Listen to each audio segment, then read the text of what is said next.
Iran একা নয়, ইরানের পক্ষে অবশেষে এসে যুক্ত হয়েছেন হাউতি বা হুতি হুতি বিদ্রোহী কিংবা ইয়েমেনের যে সশস্ত্র বিশ্বের দুর্ধর্ষ বিখ্যাত দুর্ধর্ষ যে সশস্ত্র গোষ্ঠীগুলো আছে তার মধ্যে একটা হচ্ছে হাউতি বা ইয়েমেনের হুতি। সেই হুতিরাও আজ আনুষ্ঠানিকভাবে ইরানের পাশে এসে যুদ্ধ করার ঘোষণা দিয়ে অবশেষে মিসাইল পর্যন্ত তারা ছুড়ে দিয়েছে বা মেরে দিয়েছে ইসরায়েলকে লক্ষ্য করে।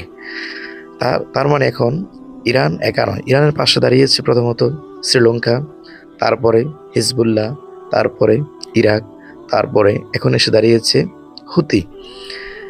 তো এখন ইসরায়েল আমেরিকা তারা কত ফ্রন্টে যুদ্ধ করতে পারে আর ইরানও কত ফ্রন্টে যুদ্ধ করতে পারে, এটা গোটা বিশ্ব এখন দেখবে কার পক্ষ কত শক্তিশালী আর এখানে পরাজয়ের গ্লানি কে বরণ করে মাথা নিচু করে তার মাতৃভূমিতে চলে যায়, সেটাই এখন আমরা দেখব। নাসরুম মিনাল্লাহি ওয়া ফাতহুন করিব, আল্লাহর সাহায্য অতি নিকটে আছে, এটা আমরা বিশ্বাস করি।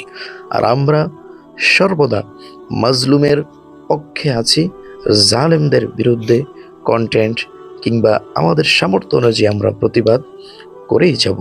আল্লাহ তাআলা ইরান সহ অ্যান্টি ইসরায়েল যত কান্ট্রি আছে প্রত্যেকটা প্রত্যেকটা কান্ট্রি বা দেশকে আল্লাহ তাআলা নিরাপদ